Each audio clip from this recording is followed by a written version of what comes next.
नमस्कार दोस्तों, आपका मेरे चैनल पर स्वागत है। जैसा कि आप सभी जानते हैं, मैं आप लोगों के लिए लेटेस्ट न्यूज लेके हाजिर होता हूं।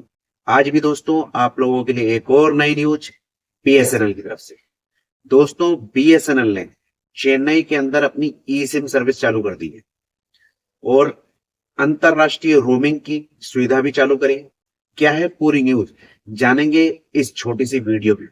उससे पहले आपसे निवेदन है, वीडियो को लाइक कीजिए, शेयर कीजिए और छोटी छोटी वीडियो के अंदर ज्यादा जानकारी के लिए मेरे चैनल को सब्सक्राइब कर लीजिए। तो चलिए दोस्तों, शुरू करते हैं।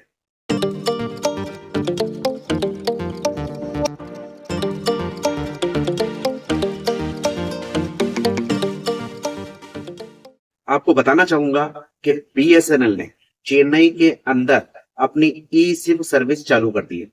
ई सिम यानी एम्बेडेड सिम, यानी कि अब आपका फोन डिजिटल प्रोफाइल के ऊपर चलेगा। आपको फिजिकल सिम बार बार निकालने की और बदलने की जरूरत नहीं है। तो बीएसएनएल ने अपनी ई सिम सर्विस चेन्नई में चालू कर दी है। उससे पहले हैदराबाद में आपको पता होगा कि टेस्टिंग हुई थी, जब अब चेन्नई में चालू हो चुकी है। तो दोस्तों, मेरा न्यूज बनाने का मतलब ये नहीं है कि ये सिर्फ न्यूज चेन्नई वालों के लिए। इससे हमें पता लगता है कि जो सर्विस आज चेन्नई में चालू हुई है, तो हफ्ते 15 दिन महीने बाद पूरे भारत में ये सर्विस चालू होगी। तो आपको इस न्यूज से पता लगता रहता है कि आने वाले समय में हमको क्या मिलने वाला है, क्योंकि अलग अलग एरियो में बीएसएनएल अपनी सेवाओं की टेस्टिंग करती है। कोई भी सर्विस को एकदम से पूरे भारत में लॉन्च करना पॉसिबल नहीं होता, तो शुरू में कुछ एरियो में ये चीजें चालू की जाती हैं। तो बीएसएनएल ने अपनी ई सिम सर्विस चेन्नई में लॉन्च कर दी है। अब आपको सिम बदलने के झंझट से मुक्ति। दूसरी खुशखबरी है चेन्नई वालों के लिए। अगर आप लोग सिंगापुर वगैरह बाहर ज्यादा जाते हैं, तो सिंगापुर की एक कंपनी है जिसका नाम है स्टार हब। इस कंपनी के साथ में बीएसएनएल ने करार किया है अंतरराष्ट्रीय कॉल के लिए और एसएमएस भेजने के लिए। यानी आप बाहर जाते हैं तो आपको क्या होता था कि हमें वहीं की सिम लेनी पड़ती थी। कोई भी देश में अपन जाते हैं बाहर, तो हमें वहां की सिम लेनी पड़ती है। तो अब बीएसएनएल ने स्टार हब के साथ में करार कर लिया है। ये कंपनी सिंगापुर की है। तो अभी अगर आप सिंगापुर ज्यादा जाते हैं, चेन्नई वाले, तो वो लोग अब सिंगापुर में सिम बार बार निकालने की दिक्कत से मुक्त हो जाएंगे। आपको सिम बदलने की जरूरत नहीं है और वहां पर आपकी ये बीएसएनएल की ही सिम काम करेगी। और जो आप इसका प्लान लेते हैं ना, जो छोटा सा एसटीवी हम रिचार्ज करते हैं बाहर जाने के लिए, वो भी बहुत कम पैसों का है दोस्त। ऐसा नहीं है कि बहुत महंगा महंगा एसटीवी रिचार्ज करना पड़ता, उसके पैसे बहुत कम है। ऐसा नहीं है कि बहुत ज्यादा है। तो जो इनका पहला एसटीवी है वो 30 दिन के लिए है। मान लीजिए आप 30 दिनों के लिए जाते हैं, किसी बिजनेस टूर से जाना है या वैसे घूमने के लिए जाना है, तो 30 दिन बहुत होते हैं घूमने के लिए, एक महीना। तो उसके लिए जो ये प्लान है वो है एसटीवी 57 रुपए का। इसमें 30 दिन की वैलिडिटी मिल जाती है आपको, तो एक महीने के लिए ये बहुत है आपके लिए। भाई कोई आपको एसएमएस करेगा या कॉल करेगा तो आपको पता लग जाएगा। दूसरा प्लान है एस टीवी 167 रुपए का। तो 167 रुपए की जो प्लान की वैधता है, वैलिडिटी है, वो 90 दिन की है दोस्तों, यानी कि 3 महीने के लिए। तो 3 महीने ज्यादा से ज्यादा बहुत बड़ा पीरियड होता है जिसमें हम लोग घूमने के लिए जाएं। वैसे एक महीना काफी होता है छुट्टियां मनाने के लिए, या बिजनेस डील के लिए जो लोग जाते हैं वो तो 2-4 दिन, 5 दिन, हफ्ता। तो एक तो 90 दिन का प्लान है और एक 30 दिन का प्लान है। दो प्लान ही निकाले, ज्यादा प्लान नहीं निकाले उन्होंने। अब बताऊंगा आपको कि इसमें कॉल चार्जेस क्या लगने वाले हैं। यानी कि आप किसी को वहां से एसएमएस भेजते हैं इंडिया में, तो आपके एसएमएस चार्जेस लगेंगे 7 रुपए 95 पैसे प्रति एसएमएस, यानी कि 8 रुपए के करीब मान लीजिए आपका एक एसएमएस पड़ेगा।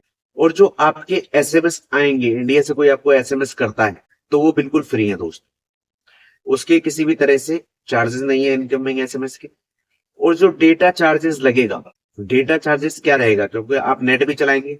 कई बार क्या होता है, हम बाहर जाते हैं, हमें होटल बुकिंग करनी पड़ती है, टिकट बुक करनी पड़ती है फ्लाइट की, तो हम लोगों के लिए मेन डेटा होता है। कॉलिंग तो बंदे आजकल व्हाट्सएप पे करते हैं, नेट चल रहा होगा तो आप घर पे अपने व्हाट्सएप पे कॉलिंग भी कर लेंगे।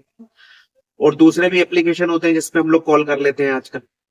तो मेन हमें जो चाहिए पड़ता है बाहर रोमिंग में जाते हैं, तो एक तो डेटा होता है और एक एसएमएस होते हैं जो ओटीपी वगैरह के लिए। तो आने के जो एसएमएस हैं वो फ्री हैं आपके लिए, और करने के 8 रुपए के करीब, 7 रुपए 95 पैसे है। दूसरा जो डेटा के चार्जेस हैं वो भी बहुत कम है बीएसएनएल के। डेटा के चार्जेस है दोस्तों 0.0037 प्रति 10 KB के, यानी 3 पैसे के करीब, मान लीजिए 3.25 पैसे, 0.0037 है। तो वो 10 KB के डाटा के आपके 3-4 पैसे लगने हैं केवल। आप अपना होटल बुकिंग कर सकते हैं, उससे फ्लाइट टिकट बुकिंग कर सकते हैं, और भी बहुत सारे जो काम होते हैं इंटरनेट के द्वारा, तो नेट आपका चली जाएगा, वो सभी काम कर पाएंगे। दूसरा बात, नोट करने वाली बात यह है दोस्तों कि वोल्टी सर्विस अभी बीएसएनएल की टेस्टिंग में, तो आप वोल्टी पे कॉल कर पाए ऐसा पॉसिबल नहीं है हर जगह चले, क्योंकि अभी टेस्टिंग पीरियड में वहां आपको ये मिल पाएगी या नहीं मिल पाएगी नहीं कह सकते। अब हम बात करेंगे दोस्तों कि ये सिम जो ई सिम है ये हमको मिलेगी कैसे। तो आपको बताना चाहूंगा कि आपका फोन अगर ई सिम सपोर्ट वाला है तभी आप ई सिम का उपयोग कर पाएंगे। उसके लिए आपको जो वेबसाइट होती है बीएसएनएल की ऑफिशियल वेबसाइट है, उस पर जाकर आप रजिस्टर कर सकते हैं, या आपके नजदीकी टेलीफोन एक्सचेंज या बीएसएनएल का कस्टमर केयर सेंटर होता है, वहां पर जाके आप ई सिम के लिए अप्लाई कर सकते हैं। आपको वहां से एक क्यूआर कोड मिलेगा, आप जैसे ही उसे स्कैन करेंगे तो आपको एक प्रोफाइल डाउनलोड हो जाएगी फोन में, उसको आप सेव कर लेते हैं तो आपके फोन में ई सिम चालू हो जाती है। तो बहुत सारे फोनों में आजकल ई सिम का ऑप्शन आने लगा है, तो अगर आपका फोन ई सिम सपोर्ट वाला है तो आप इसको डाउनलोड कर सकते हैं। इसमें फिजिकल सिम की जरूरत नहीं पड़ती, बार बार सिम निकालने की जरूरत नहीं है। दूसरे देश में आप जाते हैं सिम बदलने की जरूरत नहीं पड़ेगी। अभी बीच में कुछ लोगों ने मुझे कमेंट से भी पूछा था, वो लोग विदेश में थे और वो कह रहे थे कि बीएसएनएल का रिचार्ज नहीं हो पा रहा है और ना नेटवर्क आ रहे हैं। तो ई सिम सपोर्ट करती है अंतरराष्ट्रीय रोमिंग को, तो आप बीएसएनएल की इस सर्विस का लाभ ले सकते हैं। अभी फिलहाल के लिए चेन्नई में चालू करा है, कुछ ही दिनों में पूरे भारत में ये चीज चालू हो जाएगी, आपको इसका लाभ मिलेगा। फिलहाल में सिंगापुर जाने वालों के लिए फायदा है, जो लोग बार बार सिंगापुर जाते हैं बिजनेस के पर्पज से, घूमने के पर्पज से, उनको लाभ होगा। आपको सिम बदलने की जरूरत नहीं है, और अंतरराष्ट्रीय रोमिंग चार्जेस भी बीएसएनएल के कम है इंडिया की तरह की। तो दोस्तों, आपको ये न्यूज कैसी लगी, लाइक कीजिए, वीडियो को शेयर कीजिए, और इसी तरह की छोटी छोटी वीडियो में ज्यादा जानकारी के लिए चैनल को सब्सक्राइब कर लीजिए। आपको आगे भी इसी तरह की जानकारी मिलती रहेगी। तो दोस्तों, आगे दीजिए, नमस्कार।